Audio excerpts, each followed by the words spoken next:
достар, стендап енді басталған сияқты. Құрметсіздер, неге мен жаңа ғана жалғыз шықты деп ойлап тұрған шығарсыздар. Себебі келесі шығатын жан, құрметсіздер, егер де мен Павел Воля болатын болсам, ол Харлам. Егер де мен Уәлибек болсам, ол Жүсіп. Егер мен Ези болсам, ол Еркес Махан.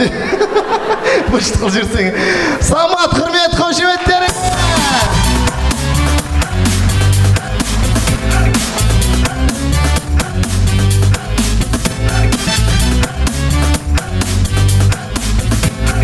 Дұрыс әңгіме айту керек. Сендер келгесінде бірдене түйіп кету керексіңдер ғой ойларына. Босқа келмей, а? Тек күлдіртіп беретін болсам, көрем онда. Мысалы 10 минут осырық туралы айтып өтіп соғады бәрінде күлкіден. Зачем маған ол мысалы, да? Мысалы бірдене түйіп кету керексіңдер сендер. Вилка құсап дейтін әзін зачем мысалы. Ондай керек емес. Кәм дұрыс айту керек мысалы. Қатырақ шапалақ, мен бастаймын. Жалпы жақсы жаңалық бар, үйленейін деп жатырмын, құттықтап қойсаңдар бар. Қыздар жыламаймыз, өз-өзімізге қол жұмсап, не надо.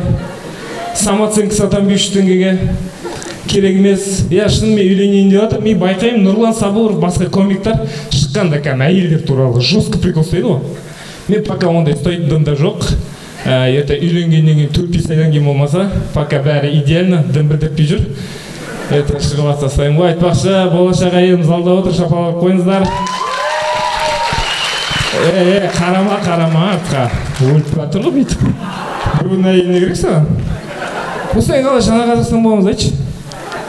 Жаңа Қазақстан деген не? Жаңа Қазақстан деген өзгеру. Там шашқи прическа өзгерте салу емес, полный өзгеру керек, та? Міне жаңа Қазақстан, міне ескі Қазақстан. И біз ескі Қазақстаннан жаңа Қазақстанға көшу керекпіз. Кәм квартирадан көшкен сияқты, да? Өзімізге керекті заттарды алып көшіп кету керекпіз.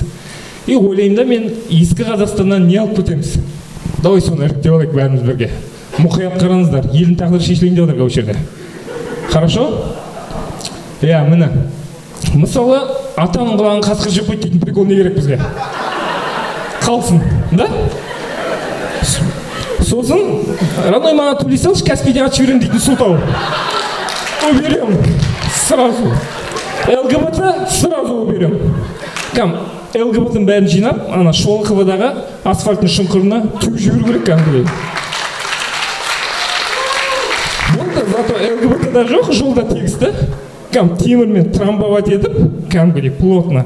И қатты айқайшып бітіп атса, видео түсіріп, кешірім сұрай соламыз ғой. Бәрі солай шешіліп отыр ғой, қарақат.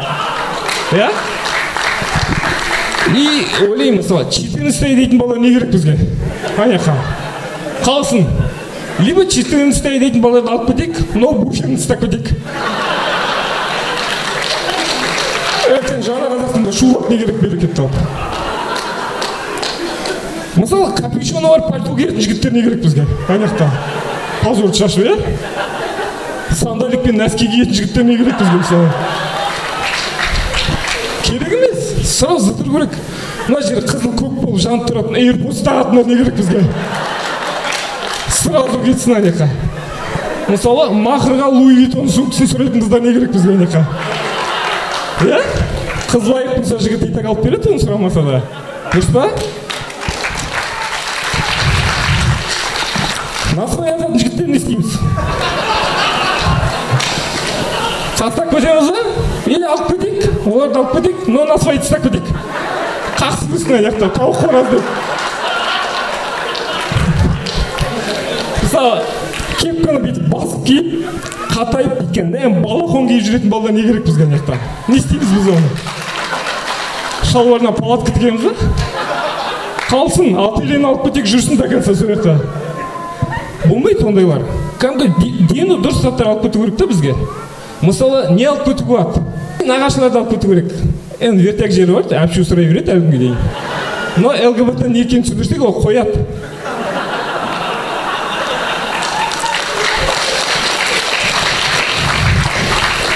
Или бір көрсетіп шошып жіберу керек. Ең сұрамайтындай болды, Сосын тамадылардың жартын тыстап кету керек. Олар не істейміз гүл-гүл қылып анақта.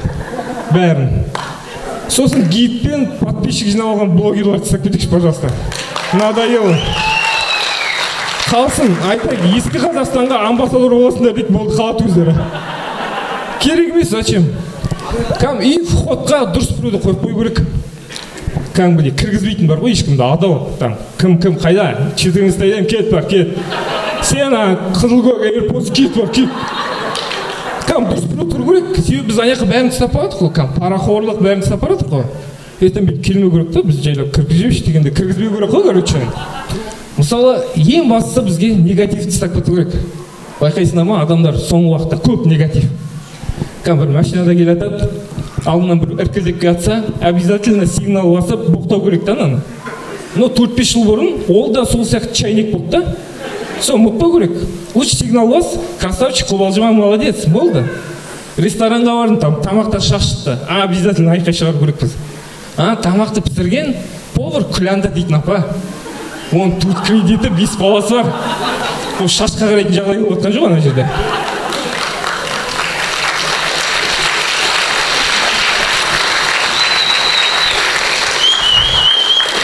Бізде $1000 тұратын фритатта с лобстером икру жеп отқан жоқпыз да жерде. Әр кетсе пюре с картошкой болды. Да? Мысалы, тамақ кешігіп жатса официантқа грубить ету керек. Ол өзі студент, әрең выживать етіп жүр. Ол сен тамағын ұстап, сықалап қарап тұрған жоқ, саған прикол ұстап. Ондай уақыт жоқ оның. Да? Мысалы, көшеде бір мусор лақтырып жатады, там обсуждать етіп, ей, бауыр лақтыршы еш керек емес, алда өзін лақтырып жатса, ұялып қалады ол. Түсінеді, что оның дұрыс емес екенін. Мысалы, көшеден бір шамалы киінген ағай көрсек, свысока қараймыз ғой. Бірақ ол өз баласын сен сияқты мықты киініп, сен сияқты айфон ұстасын деп ит болып жұмыс істеп жүр да.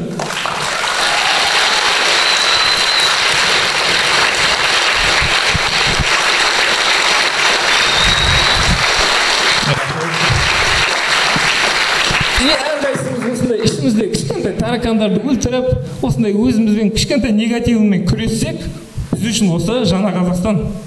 Мысалы, тек Тоқаевқа керек емес қой. Бізге осы үшін үкіметте или бюджеттен ақшада керек емес. Просто өзінің нәпсімізбен құттай күресіп жүрсек болды. Мысалы, бұл таза стендапты біз Қазақстанда, даже әлемде жоқ, боғаусыз стендап қылып бастадық. Бұл біздің жаңа Қазақстанға деген кішкентай үлесіміз.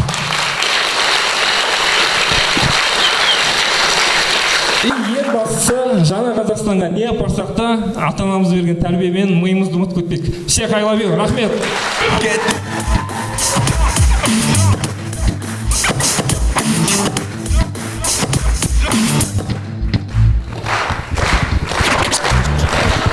Самғатқа құрмет қошеметтеріңіз, достар.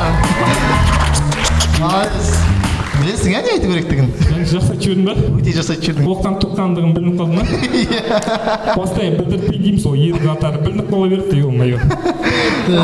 Құрмет достар, дайын болыңыздар. Келесі шығатын стендап комик, құрмет достар. Жалпы зоопаркке ол қыдырып барса, охранниктер мынау қалай босап кеткен деп күлтеп тастайды. Ол біздің планетадан емес, вообще. В общем, 63-тердің арманы Нұркен сахнада.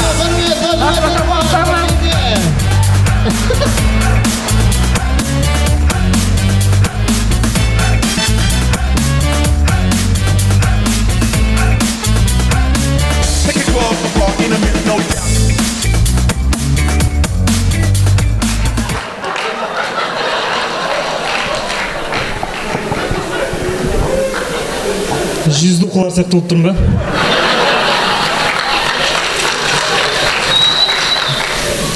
Андай 2 жас бірдеңе бүлдіріп қойып, баратын құда тауып алмай.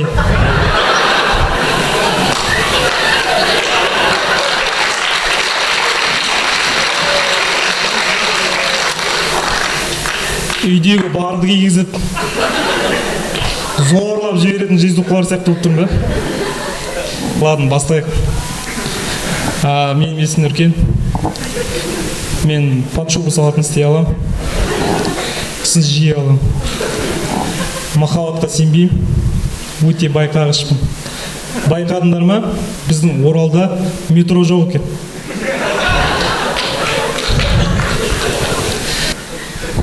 Сосын мен Надя деген бір дос қызым бар. Алдында маршруткадан көрдім. мынандай жерінде кішкентай қара мысықтың суреті бар, татуировкасы бар. Иә, бәріміз сол өлеңді білеміз. Қанекей, бәріміз бірге айтайық. Қара мысық отырмай ма үйінде?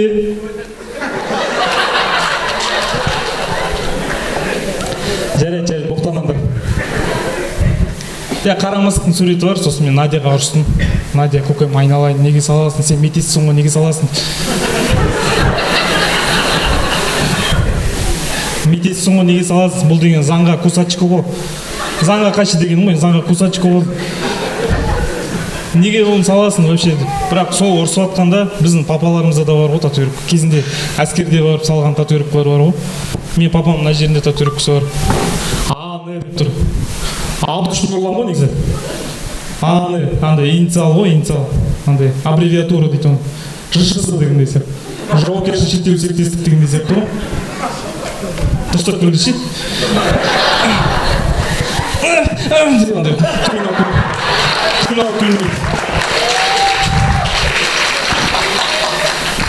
Абдуш Нұрлан ғой папам.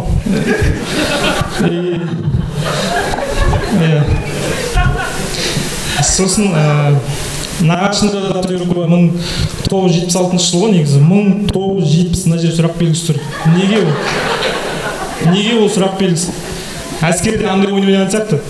Мен қай жылғымын деген ойын ойнаған сияқты. Ана жерде алдында 10 солдат отырады. Соның 9-ы қолтын таяқ жейді. Біреуі просто удачно 6 дей салып болды. Содан аман қалды ол бала. Иә.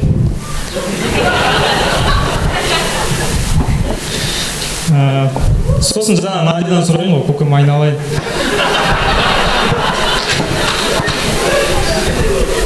Кішкентай қара мысықтың суреті қаншаға шықты деймін ғой. 20 дейді. 20 йо. 20 20 не келеді қазір? Не келеді 20? Мен айтайын не келетін қазір.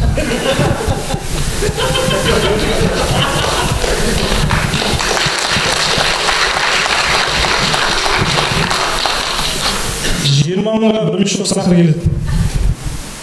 Актуалка ғой. Сосын Айсұлтан би ансамблі келеді. Бұл басқа ештеме келмейді 20-ға.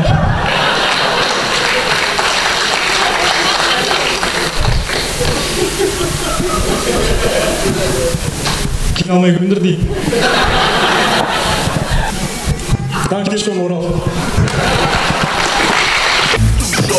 Нұркенге шапалақтаңыз қатырақ. Рахмет Нұркенге. Көрдіңіздер ма? Түріне қарасаң тамакуна деп сөйлейтін болды сияқты. Оңғы бақтағы. Оңбаған ғой, таза оңбаған ғой. Вообще семьясына мынадан құтыла алмай жүрген сияқты, айта алмай. Ойнап айтамыз Нұркенге, атамен шоқ күлмей түрі. Құрметті достар. Рахмет, құрметті достар. Келесі шығатын резидент мынау. Мындай ешкім бауырым. Мынау. Міне мынау. Міне мынау. Ассалаумағалейкум, Орал. Мені хабарлаған мыналарға рахмет. Әйтеу, мәдәм бері мына жаққа апарып отырсыңдар. Наған құрмет қошеметтеріңіз. Алыстан келген наған құрмет қошемет. Мына жаққа барыңдар ойын. Біз мына жаққа кеттік, давай. Екеуің өлтіріп тастау керек қой, болды ғой. Ассалаумағалейкум, қалайсыздар, жақсыздар ма?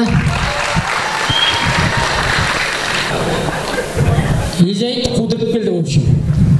Я вообще қудырып алмаймын мен, ал, ренжімеңдер.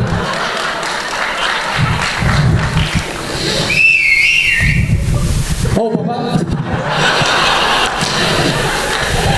Жалпы, бүгін мен үшін бір ауыр күн болды. Мені инстаграмда оқитын адамдар болса, ешқандай әзілсіз бүгін мен бір өлімнен аман қалдым десем де болады. Байғайыннан Оралға жатқан кезде 100-бен трассадан бұралам ұшып кеттім, в общем. Қиын күн болды, бірақ аман есен, Аллаға шүкір, Аллаға келіп тұрмын. Бірақ жәймен түстім бар ғой. Кәдімгі бүйтіп қалдым кәдімгі. Кеттім бе деп ойладым ғой. Аяғым бүйтіп бір малдым ана қартай. Мұзда екен ана.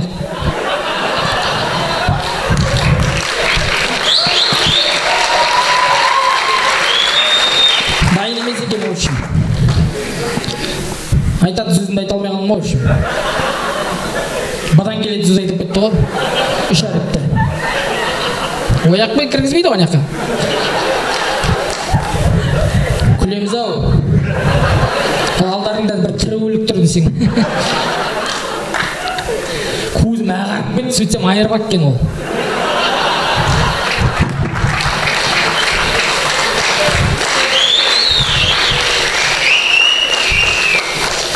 Как раз ойладым, мен Оралға стендапты басына не тықсам екен деп. Осыны шығып жатқанда тірі қалсам осыны тығам дедім.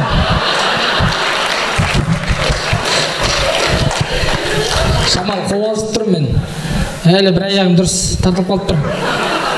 Сосын шоковый состояниеме үйге келдім. Үйде мамам, келіншегім, сосын нағашы ағам бар ғой. Сосын айттым мен енді Оралға барайын ба, мама стендап оқиын ба десем, мама айтады, сен әлі жассың ғой дейді. Оқымайсың ба, ұстаздардан сұра дейді. Адасқандар көп деп қояды ка.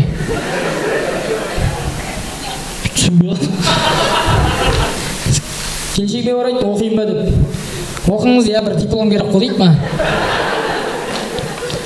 Сосын нағашыма айттым, бар оқиын ба десем, каникул емес па қазір дейді.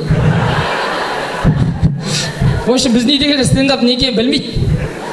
Мен 60 жасқа кетті деп ойлап жүр Оралға. Бір күлкі жетіспей жатыр мына жерге бір.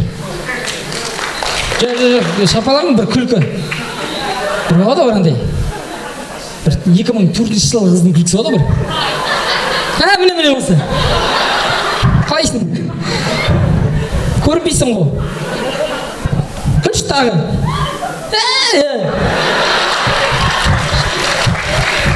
Шамал, сос Шамалы.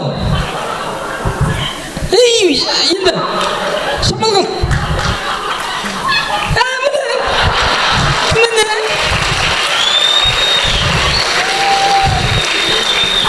Қалай, пантауа жетіп кеттің бе? Қыздар қалында пон ұстайтын балдар болады ғой, білесіңдер ме? 2004 жылғы қалдар болады ғой. Мынандай очкимен.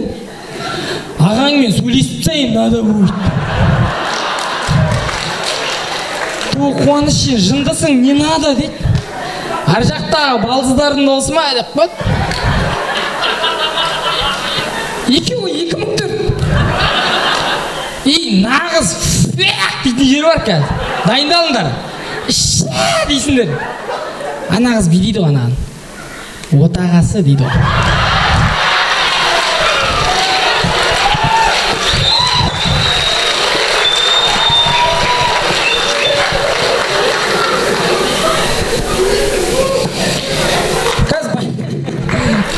Жаңа қызың дауысы болды ау. Отағасы рұқсат бермей қалған шығар. Шамалы гүл тек темпа деп қояды ана. Вообще әлі үйлену вообще екеуі даже предколледжге түспеген әлі. 11-дің аттестатын алмаған отағасы деп жүр әлі. Болмаса ана баланың қалтасында 1200 теңге ме бәрі. Қазір байқайсыңдар ма, жастар жұлдыздарды көрсе жылайды. Көрдіңдер ма инстаграмнан? Жастар қазіргі Қадырбаев, НННдерді көрсе бейт жылайды деп. Не тема ол, 86-лар түсінбей жатыр онаны. 79-дағы менің ағам деп отыр бейт. Бұл не стереотип жастар? ННН үшін жылаған несі? Сендердің өмірдегі принциптарың қандай вообще? Вроде бы жәннаттан келді маман астында ғой. ННН астында емес қой.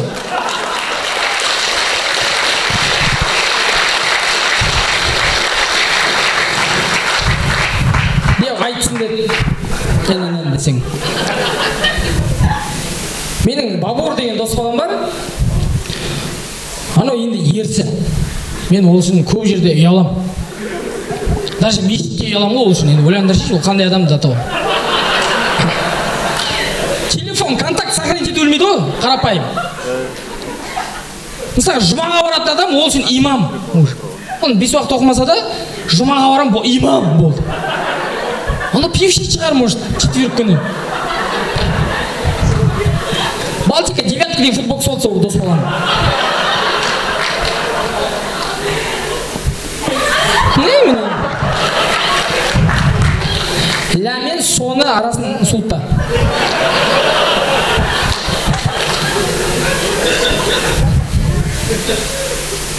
Айгүл электрик дейді.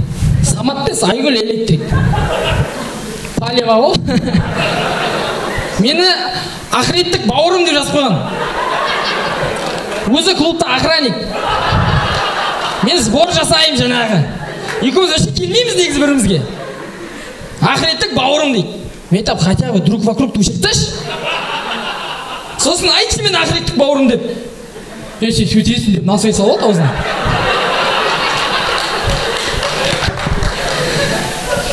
Үш жақтың күлкісі дұрыс естілмей жатыр. Үш жақтағылар күліп өлмейді сияқты. Так, сен ысқыратын уақытың ғой да? Мен жаңа ергенде ысқырдым, сен азаматта ысқыр. Мына жақта кәдімгі демалып отыр ағалар. Қалайсыздар? Қазір көбісінің темасы қымыз ішу. Көбінесе мен өзімді халалмын ғой, бірақ темам мен қымыз ішу мысалы. Бәрі жиналып блоктап алады. Бір-бірін боқтап алады содан кейін. Әлбәтіме деп қойды. Екеуі құтта ешкен болып тұр ғой. Ана досшы деп. Деп шу алымызды. Мен айтам, сен ілуіме мақсатың? Ой, Балтика шиш. Ол, дұрыс емес тапқа дейсің? Қымыздатып, PlayStation'ға ұрмадық ба деп андай. Кеншіктеріне звондақ ба деп жүр қымызбен. Анау пивішші білмеймін не істейтін.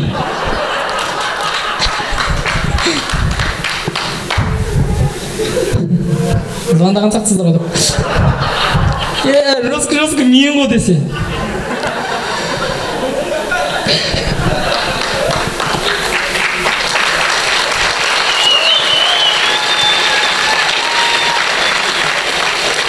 Біздің андай балдар болады ғой қазір. Әңгіме айтып тұрасында жаңа қымыздан кейін мен қыздарға ренжимін дейді. Машинаң болса, ақшаң болса қарайды дейді. Мен ана түріне қарадым да өйтіп. Мен қыз болсам мен де қарамас едім саған. Зачем маған Киров парктың ішіне маса-маса болып жаяу кетіп бара жатқан саған? Максимум 400 дейтін болса нормально жақында дедім. Дұрыс емес қой деп насыбай салады қайттан. Сол импровизацияны біраз тықып жіберейін ба? Мынандай футболка жасап берген ғой келіншегім. Кинг импровизор дейді.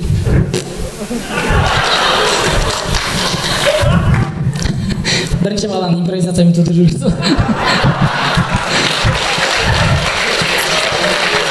Екіншіне ақша бөлініп, жайлап уже. Түсініп тұстар ғой да?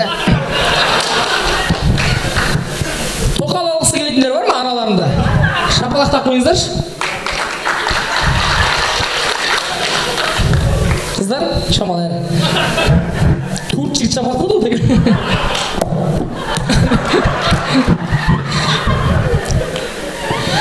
Жалпы Оралдың стендапы маған өте қатты ұнайды.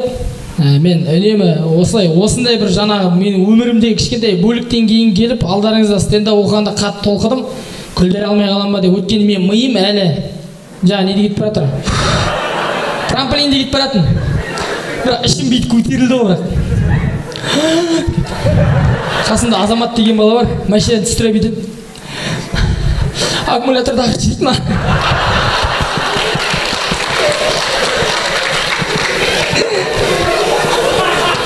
Мен оған айтамын, мен машина аударылып қалатын біргенде үйде наушник алып шығуым келеді. Таксиде тыңдап барады деді. Не рассчитал. В общем, біздің ойлағанымыз емес, жаратқан ойлаған болады екен.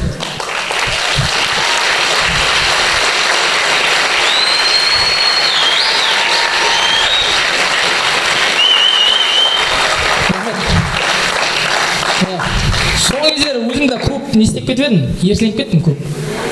22-сі Орал, 25-сі Арал, 27-сі Ақтау деген кезде мә болсаң. Бір сөз бар айтатын. Эфирден қиттайсыңдар ғой да? Иншалла деген сөзді қосайықшы. Сол главный өмірде. Соны қоссақ, әрістің бір қайыр бол. Алдарыңызда өнер көрсеткен ақтөбелік жігіт. Осымен мен стендапым бітті!